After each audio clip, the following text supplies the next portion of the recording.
ఇది యాక్టర్ ఫ్రెండ్లీగా చేసాం. బయట వాళ్ళు ఎవరు లోపలికి రాకూడదు. ఏదో ఒక సినిమాలో ఊరికే ఒక డబ్బింగ్ సినిమాలో ఒక సాంగ్ యాక్ట్ చేసి లోపలికి రాకూడదు. ఇవి స్ట్రిక్ట్ చేసిన ఇప్పుడు కరెక్ట్గా 30 years అయింది మూవీ ఆర్టిస్ట్ అసోసియేషన్ పెట్టి. లెజెండ్స్ ప్రెసిడెంట్స్గా చేశారు. అప్పుడు ఆలోచించలే వాళ్ళు ఇలాగ తయారవుద్దని. బట్ కుటుంబం పెద్దదయ్యేసరికి కొత్త సమస్యలు వస్తున్నాయి. ఇప్పుడు నేను తీసుకొచ్చిన రూల్స్ మేబీ 10 yearsకి పనికొస్తాయి. దాని తర్వాత ఆటోమేటిక్గా మార్చాలి. Every rule has to change according to the present conditions. అంతేగాని ఇప్పుడు రెడెండెంట్ రూల్స్ కొన్ని ఉన్నాయి. మా బైలాస్లో కూడా కొన్ని రూల్స్ ఉన్నాయి విచ్ లీగల్ ఒపీనియన్ తీసుకొని అవి తీసేస్తున్నాం. అది ఏజీఎంలో పెట్టి తీసేస్తున్నాం. ఒక చిన్న ఎగ్జాంపుల్ చెప్తా. ప్రతి నెల 100 రూపాయలు కట్టాలి ప్రతి మెంబర్ అన్న రూల్ ఉంది. ఇప్పుడు నేను ఈరోజు ప్రెసిడెంట్ బాగానే ఉంది. రేపు ఇంకెవరో ఒక్కరు వస్తారు ప్రెసిడెంట్గా. ఇప్పుడు నాన్నగారి దగ్గర కానీ బాలకృష్ణ గారి దగ్గర కానీ నాగార్జున గారి దగ్గర కానీ వెళ్ళి మీరు నెలకు 100 రూపాయలు కట్టట్లేదు కట్టాలి అని కూర్చుంటారా? కట్టకపోతే తప్పు. So such rules which are not right. In spirit it can be good but it's redundant. So అలాంటివి కొన్ని తీసేసాం. The reason of taking it off also and making it strict. ఇప్పుడు పెన్షన్ స్కీమ్లో నేను చెప్పాను, ఇప్పుడు దాకా పెన్షన్ ఒక ఆర్డర్లో ఉండాలి, ఇలాగైతే ఇక్కడ ఒక కమిటీ ఉండాలి, స్క్రీనింగ్ చేయాలి, దీనికి అర్హులైతేనే మనం ఇస్తాం. ఎందుకంటే కొంతమంది డొనేట్ చేస్తారు మూవీ ఆర్టిస్ట్ అసోసియేషన్ ఫండ్కి. అండ్ వాళ్ళు డొనేట్ చేసిన ఫండ్ నాకు ఇష్టం వచ్చిన వాళ్ళకి ఇచ్చేయకూడదుగా, ఒక ప్రాసెస్ సెట్ చేయాలి. So I was given a task. Process లేని దగ్గర ప్రాసెస్ తీసుకొచ్చాను. That is what I did. Sir, మా మూవీ ఆర్టిస్ట్ అసోసియేషన్ ప్రెసిడెంట్గా అంటే అందరితో కలుపుకుపోయే విధానం ఒకటి ఉంటుంది. అంటే అందరినీ కలిసి కొన్ని ప్రోగ్రామ్స్ చేయాల్సి ఉంటుంది, లేకపోతే కల్చరల్ ప్రోగ్రామ్స్ కానీ మీరు అన్నట్టు ఫండ్ రైజింగ్ ప్రోగ్రామ్స్ కానీ. అందులో మీ చొరవ ఎంతవరకు ఉండబోతుంది? ఎలాంటి డయాస్ని మేము చూడవచ్చు భవిష్యత్తులో? ఫెంటాస్టిక్గా చూడబోతారు. Next year you are going to see at least 3 events. And ఈ 3 ఈవెంట్లు ప్రతి ఒక్క నటీనటులు సహకారంతోనే జరుగుతుంది. ఒకటి ఆంధ్రప్రదేశ్లో జరుగుతుంది, ఒకటి తెలంగాణలో జరుగుతుంది, ఒకటి ఓవర్సీస్లో కూడా జరుగుతుంది. ఈ 3 ఈవెంట్స్ అయితే గ్యారంటీ జరుగుతాయి. అండ్ దీనికి ప్రతి నటీనటులు అటెండ్ అవ్వాలి, వాళ్ళకి చెప్పడం జరుగుతుంది. ఈ ఈవెంట్లు జరిగేటప్పుడు షూటింగ్స్ జరగవు. అది ప్రొడ్యూసర్స్తో మాట్లాడడం జరిగింది. వాళ్ళ సపోర్ట్ కూడా మాకుంది దీంట్లో. విష్ణు గారు, ఇటీవల ఒక 4 రోజుల పాటు సినిమా షూటింగ్స్ బంద్ చేసి ఇండస్ట్రీ బాగు కోసం కొన్ని నిర్ణయాలు తీసుకోవడం జరిగింది. అందులో మా అసోసియేట్తో కూడా నిర్మాతల మండలి చర్చలు జరిపి నటీనటుల పారితోషికాలు కావచ్చు, లేదా షూటింగ్ లొకేషన్లో క్రమశిక్షణ కావచ్చు, అవన్నీ కూడా చర్చించడం జరిగింది. నటీనటుల పారితోషిక విషయం అనేది మా అసోసియేషన్ ఎలాంటి నిర్ణయం తీసుకోబోతుంది అన్న సూచనలు చేసిందా?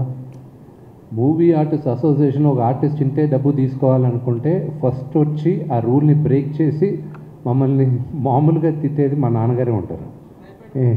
సో మేమందరం వీఆర్ ఆల్ లైక్ స్టాక్. నా సినిమా బ్రహ్మాండంగా ఆడితే నాకు మంచి డబ్బు ఇస్తారు.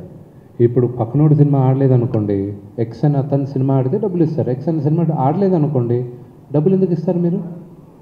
So you know it is up to the artist. That is a larger debate. అది మేము వీల్ నెవర్ ఇంటర్ఫియర్. మీరు మాట్లాడుకొని ఇచ్చుకోండి అంతే. అది మీరు వద్దనుకుంటారా, I have encourage another actor. But discipline పరంగా వచ్చారా, ఇట్స్ ఎ 2-way బోట్. ఇప్పుడు మేము డిసిప్లిన్డ్గా మా ఆర్టిస్ట్ కానీ సపోజ్ సెట్కి కరెక్ట్ టైం రాకుండా ఒక ప్రొడ్యూసర్ కానీ రిటర్న్ కంప్లైంట్ మూవీ ఆర్టిస్ట్ అసోసియేషన్కి ఇస్తే మేము ఆర్టిస్ట్తో మేము మాట్లాడి అమికబుల్ సొల్యూషన్ ఇస్తాం. అలాగే మా ఆర్టిస్ట్ని కానీ ఒక ప్రొడ్యూసర్ కానీ కరెక్ట్గా ఇచ్చిన కమిట్మెంట్ ఇవ్వకుండా ఇబ్బంది పెడితే we will also react. Movie artist association primary purpose మా ఆర్టిస్టులకి ప్రొటెక్షన్ కోసం. And that is our first job. ఇలాగ తయారవుద్దని. బట్ కుటుంబం పెద్దదయ్యేసరికి కొత్త సమస్యలు వస్తున్నాయి. ఇప్పుడు నేను తీసుకొచ్చిన రూల్స్ మేబీ 10 yearsకి పనికొస్తాయి. దాని తర్వాత ఆటోమేటిక్గా మార్చాలి. Every rule has to change according to the present conditions. అంతేగాని ఇప్పుడు రెడెండెంట్ రూల్స్ కొన్ని ఉన్నాయి.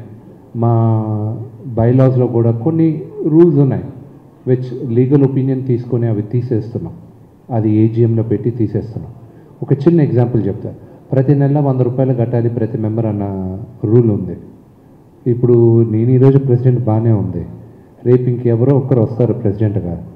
ఇప్పుడు నాన్నగారి దగ్గర కానీ, బాలకృష్ణ గారి దగ్గర కానీ, నాగార్జున గారి దగ్గర కానీ వెళ్ళి మీరు నెలకు 100 రూపాయలు కట్టట్లేదు, కట్టాలి అని కూర్చుంటారా? కట్టకపోతే తప్పు. So such rules which are not right. In spirit it can be good, but it's redundant. So అలాంటివి కొన్ని తీసేసాం. The reason of taking it off also and making it strict. ఇప్పుడు పెన్షన్ స్కీమ్లో నేను చెప్పాను, ఇప్పుడు దాకా పెన్షన్ ఒక ఆర్డర్లో ఉండాలి, ఇలాగైతే ఇక్కడ ఒక కమిటీ ఉండాలి, స్క్రీనింగ్ చేయాలి, దీనికి అర్హులైతేనే మనం ఇస్తాం. ఎందుకంటే కొంతమంది డొనేట్ చేస్తారు మూవీ ఆర్టిస్ట్ అసోసియేషన్ ఫండ్కి, అండ్ వాళ్ళు డొనేట్ చేసిన ఫండ్ నాకు ఇష్టం వచ్చిన వాళ్ళకి ఇచ్చేయకూడదుగా, ఒక ప్రాసెస్ సెట్ చేయాలి. So I was given a task, process లేని దగ్గర ప్రాసెస్ తీసుకొచ్చాను. That is what I did. Sir, movie artist association ప్రెసిడెంట్గా అంటే అందరితో కలుపుకుపోయే విధానం ఒకటి ఉంటుంది. అంటే అందరినీ కలిసి కొన్ని ప్రోగ్రామ్స్ చేయాల్సి ఉంటుంది, లేకపోతే కల్చరల్ ప్రోగ్రామ్స్ కానీ, మీరు అన్నట్టు ఫండ్ రైజింగ్ ప్రోగ్రామ్స్ కానీ, అందులో మీ చొరవ ఎంతవరకు ఉండబోతుంది? ఎలాంటి డయాస్ని మేము చూడవచ్చు భవిష్యత్తులో?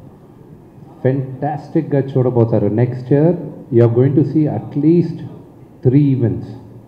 అండ్ ఈ 3 ఈవెంట్లు ప్రతి ఒక్క నటీనటులు సహకారంతోనే జరుగుతుంది. ఒకటి ఆంధ్రప్రదేశ్లో జరుగుతుంది, ఒకటి తెలంగాణలో జరుగుతుంది, ఒకటి ఓవర్సీస్లో కూడా జరుగుతుంది. ఈ 3 ఈవెంట్స్ అయితే గ్యారంటీ జరుగుతాయి. అండ్ దీనికి ప్రతి నటీనటులు అటెండ్ అవ్వాలి, వాళ్ళకి చెప్పడం జరుగుతుంది. ఈ ఈవెంట్లు జరిగేటప్పుడు షూటింగ్స్ జరగవు, అది ప్రొడ్యూసర్స్తో మాట్లాడడం జరిగింది. వాళ్ళ సపోర్ట్ కూడా మాకుంది దీంట్లో. విష్ణు గారు, ఇటీవల ఒక నెల రోజుల పాటు సినిమా షూటింగ్స్ బంద్ చేసి ఇండస్ట్రీ బాగు కోసం కొన్ని నిర్ణయాలు తీసుకోవడం జరిగింది. అందులో మా అసోసియేట్తో కూడా నిర్మాతల మండలి చర్చలు జరిపి నటీనటుల పారితోషికాలు కావచ్చు, లేదా షూటింగ్ లొకేషన్లో క్రమశిక్షణ కావచ్చు, అవన్నీ కూడా చర్చించడం జరిగింది. నటీనటుల పారితోషిక విషయం అనేది మా అసోసియేషన్ ఎలాంటి నిర్ణయం తీసుకోబోతుంది అన్న సూచనలు చేసిందా? మూవీ ఆర్టిస్ట్ అసోసియేషన్ ఒక ఆర్టిస్ట్ ఇంతే డబ్బు తీసుకోవాలనుకుంటే ఫస్ట్ వచ్చి ఆ రూల్ని బ్రేక్ చేసి మమ్మల్ని మామూలుగా తిట్టేది మా నాన్నగారే ఉంటారు. సో మేమందరం వీఆర్ ఆల్ లైక్ స్టాక్. నా సినిమా బ్రహ్మాండంగా ఆడితే నాకు మంచి డబ్బు ఇస్తారు. ఇప్పుడు పక్కనోడి సినిమా ఆడలేదనుకోండి, ఎక్స్ అని అతని సినిమా ఆడితే డబ్బులు ఇస్తారు. ఎక్స్ అని సినిమా ఆడలేదనుకోండి, డబ్బులు ఎందుకు ఇస్తారు మీరు? So you know it is up to the artist. That is a larger debate. అది మేము వీల్ నెవర్ ఇంటర్ఫియర్. మీరు మాట్లాడుకోండి, ఇచ్చుకోండి, అంతే. అది మీరు వద్దనుకుంటారా, I have encourage another actor. But discipline పరంగా వచ్చారా, ఇట్స్ ఎ 2-way బోట్. ఇప్పుడు మేము డిసిప్లిన్డ్గా మా ఆర్టిస్ట్ కానీ సపోజ్ సెట్కి కరెక్ట్ టైం రాకుండా ఒక ప్రొడ్యూసర్ కానీ రిటర్న్ కంప్లైంట్ మూవీ ఆర్టిస్ట్ అసోసియేషన్కి ఇస్తే మేము ఆర్టిస్ట్తో మేము మాట్లాడి అమికబుల్ సొల్యూషన్ ఇస్తాం. అలాగే మా ఆర్టిస్ట్ని కానీ ఒక ప్రొడ్యూసర్ కానీ కరెక్ట్గా ఇచ్చిన కమిట్మెంట్ ఇవ్వకుండా ఇబ్బంది పెడితే we will also react. Movie artist association primary purpose మా ఆర్టిస్టులకి ప్రొటెక్షన్ కోసం, and that is our first job.